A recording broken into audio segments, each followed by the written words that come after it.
She's at it again, my neighbor whispered through the fence, eyes wide. Before I could ask what he meant, I saw her, Karen, standing on my porch holding a clipboard like she owned the whole street. She slammed a paper on my door and shouted, "You've been fined for excessive noise again." I blinked. Noise? I wasn't even home last night. She crossed her arms, smirking like she'd just won something. Save it, HOA doesn't make mistakes. Pay within 48 hours or we'll escalate. Her words echoed louder than the wind that carried them. My stomach twisted. I'd been out of town on a late-night trucking run. My truck's GPS logs could prove it. But something about her tone. It wasn't about noise. It was personal. "I think you've got the wrong guy," I said, keeping my voice steady. Karen leaned closer. "I never get the wrong guy." She pointed her phone camera at me like I was a criminal. "Keep talking. Everything's being recorded." The camera light blinked red. I didn't move. Somewhere behind her, her little yappy dog barked nonstop, but she didn't seem to hear it. Then I noticed something off.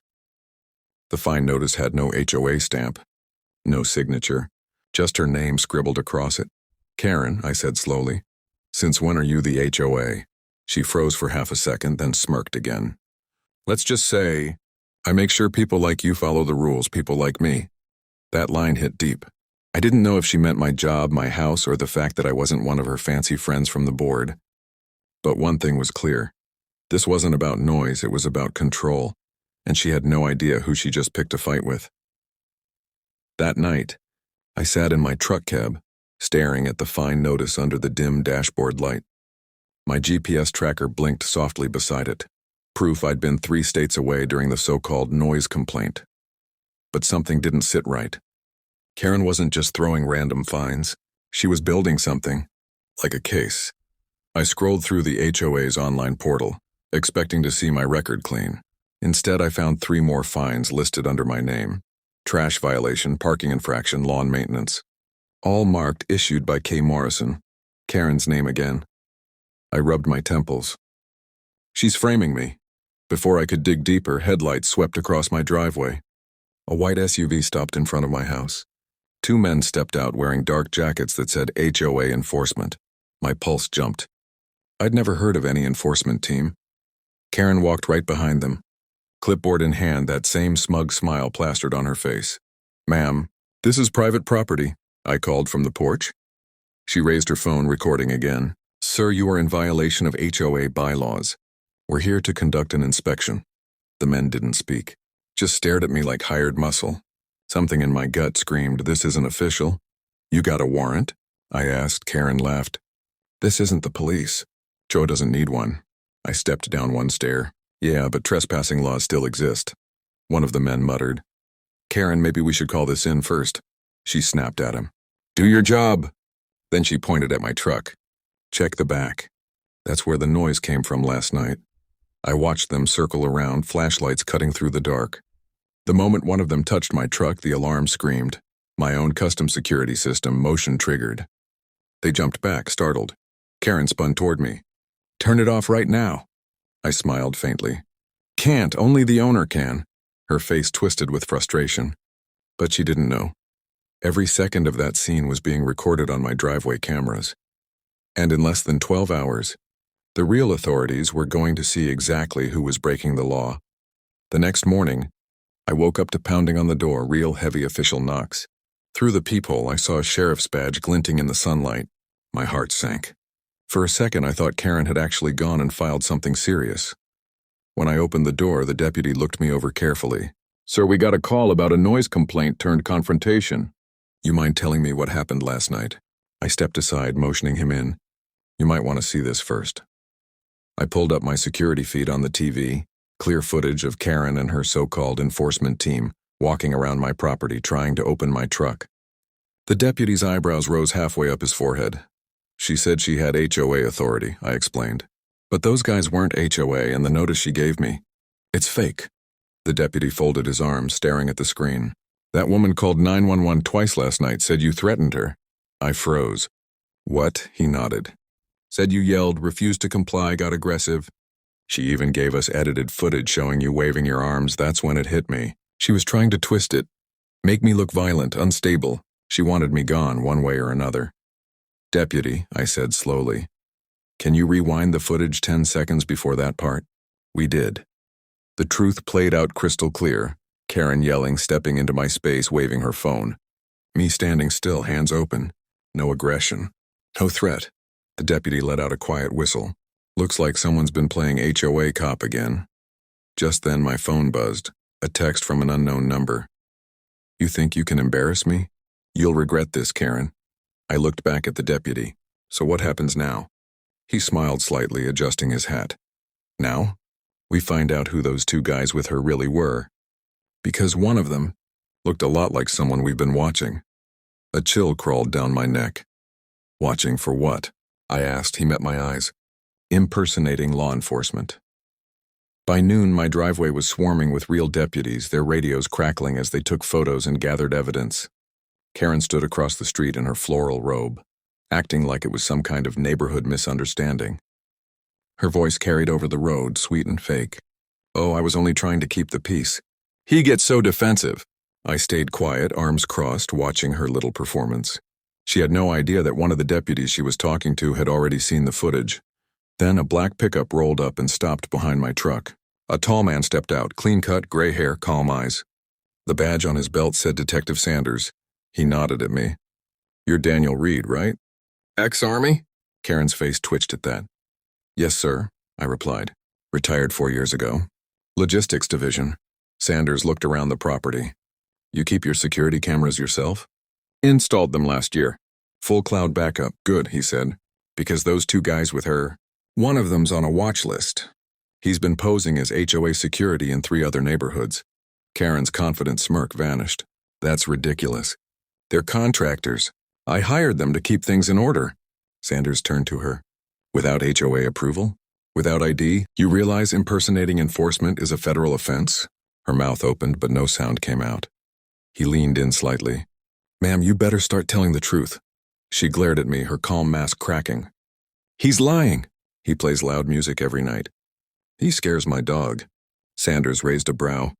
You mean the night he was logged driving a rig in Arizona? The color drained from her face. For a few seconds, everything was silent except for the sound of her dog barking behind her gate. I almost felt sorry for her. Almost. Then Sanders turned back to me. We'll handle her. But I'm gonna need your dashcam footage from your truck too. Just to seal this up clean, I hesitated. You'll get more than you expect from that footage. He frowned slightly. What do you mean? I looked at him and said quietly, that dashcam caught something last night you're gonna want to see. Karen wasn't just trespassing. She was planting something in my yard. When the detective plugged my dashcam into his laptop, the video came up clear as daylight. Karen's silhouette crept across my yard around midnight, flashlight in hand. The timestamp proved it was after I'd left for my trucking run. She stopped by my flower bed, crouched down and pulled something shiny from her bag. Then she buried it under the soil. Sanders zoomed in. That looks like... He paused, jaw tightening. A used cartridge shell. I leaned closer. She planted bullets in my yard? He nodded slowly, trying to make it look like you've been firing weapons on property lines. That's a serious HOA and police issue if it sticks. I felt a slow burn in my chest. She was setting me up for a felony. Outside, Karen was pacing now, pretending to talk to someone on the phone, but her eyes kept darting toward my house. The detective motioned for a deputy. Dig where she was standing in this video. Minutes later, the deputy came back holding a small bag. Inside, 3 brass casings. Sanders showed them to her across the street. Recognize these?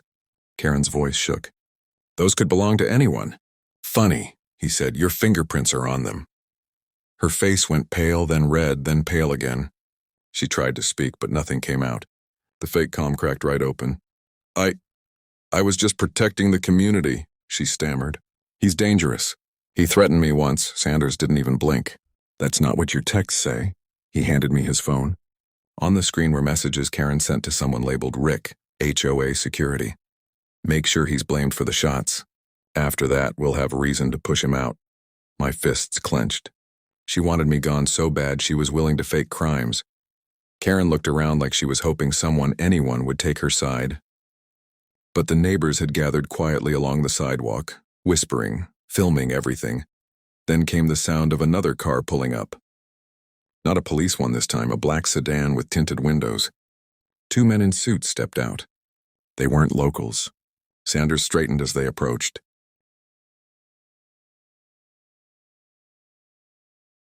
"Detective Sanders?" one of them said, flashing a federal badge.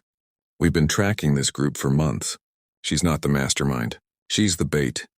The air turned heavy the moment those federal agents stepped onto my driveway. Karen's mouth hung open, like she'd just realized she was standing in the middle of something way bigger than she could control. The taller agent nodded toward her. "Name's Agent Cole. We've been investigating a network running fake HOA enforcement scams across 3 states. She's been their local face." Karen's eyes darted between us. "That's not true. I was just following orders. They said they worked with the board." Cole didn't flinch. "You were paid $5,000 to issue fake fines and report homeowners who fought back. We have your transfers." Her voice broke. "They said it was legal." I thought. Sanders cut in, calm but sharp. "You thought wrong." I stepped closer, feeling the weight of it all hit me. "So this wasn't just about me?" Cole shook his head. "No, sir. They've been targeting veterans, single parents, immigrants, people they thought wouldn't fight back. You just happened to have cameras. And evidence." Karen looked at me then, real fear in her eyes. "I didn't know they'd go this far," she whispered. "They said you'd just move out if things got bad enough." I stared at her for a long second. "You tried to destroy my name, my home, and you didn't even ask who you were working for?" Her lip trembled. "They promised me a seat on the HOA board." Sanders exchanged a look with Cole. "We're bringing her in. But those 2 fake enforcers, Rick and his partner, they're still missing. You see them again, you call us." As they cuffed Karen, a crowd of neighbors gathered again, whispering, "Phones up." She looked small now. No clipboard, no authority, just guilt under flashing lights. Then Cole turned to me. "You've got a lot of footage. Keep it safe. This whole operation's about to make national news." I nodded, but something in the back of my mind wouldn't settle. If she was just bait, then who was pulling the strings? That night, as I reviewed the footage one last time, I noticed something none of us had seen before. Behind Karen, when she planted the shells, a dark SUV sat at the corner of the street, engine running, headlights off, license plate covered, and someone inside was filming her. I couldn't shake the image of that SUV. The way it sat there, silent, watching like it knew exactly how this would all play out. I sent the footage to Detective Sanders, but before he could respond, my phone buzzed with an unknown call. "Mr. Reed," a calm voice said, smooth and careful. "You've caused quite the mess. We were hoping you'd just pay the fines and move on." "Who is this?" I asked, stepping onto the porch. The street was empty now, but I could feel eyes on me. "You can call me Mr. Lewis," the voice continued. "Let's just say I run things around here." Karen was useful, until she got sloppy. I gripped the railing tighter. "So you're the one behind all this fake HOA garbage?" He chuckled softly. "Fake? Oh no. We provide order where chaos lives. You veterans always think rules don't apply to you, but you live on our land, use our roads, follow our laws." I glanced toward my truck where the dash cam was still running. "Funny," I said, "because that land deed says otherwise. This property's been in my family since 1954, long before your fake board existed." Silence on the line. Then a cold laugh. "You're smarter than I thought. But smart men disappear too, Daniel." The call ended. A few minutes later, I heard tires crunching on gravel. A black SUV, the same one from the footage, rolled slowly past my house. No plates. The windows were tinted, but I caught a glimpse of someone in the passenger seat, wearing a badge that didn't look real. I took a slow breath, walked back inside, and opened the cabinet above my fridge. Behind an old cereal box was a locked case. Inside, my military-issued body cam, my field badge, and a card that read, "Federal Logistics Support Special Operations." Karen thought I was just a trucker. Lewis thought I was an easy target, but I wasn't just ex-Army. I'd worked internal investigations for 2 years before retirement, tracking black market property scams across state lines. And now, one of those scams had shown up on my own lawn. I strapped the camera on, started recording, and whispered to myself, "Time to finish what they started." Outside, the SUV parked. 2 men stepped out, and this time I was ready for them. The 2 men moved up my driveway like they owned the night, slow, confident, and quiet. But they didn't know I'd already set the traps. My security lights flicked on one by one, cameras whirring to life, streaming straight to Detective Sanders's encrypted line. I stepped out, hands visible, camera on my vest blinking red. "Evening, gentlemen. You lost?" One of them smirked. "We're here for some unfinished HOA business." "Right," I said. "And I'm guessing that badge you're wearing came from the same printer as Karen's notices." He hesitated. The second guy shifted his weight, his hand near his waistband. That's when headlights cut through the darkness. 2 sheriff cruisers pulling in behind them, sirens wailing just once before shutting off. Sanders stepped out, voice loud and steady. "Hands where we can see them." The men froze. One of them muttered a curse, then bolted toward the SUV. I hit the remote on my key fob. My truck alarm shrieked, startling him long enough for the deputies to tackle him to the ground.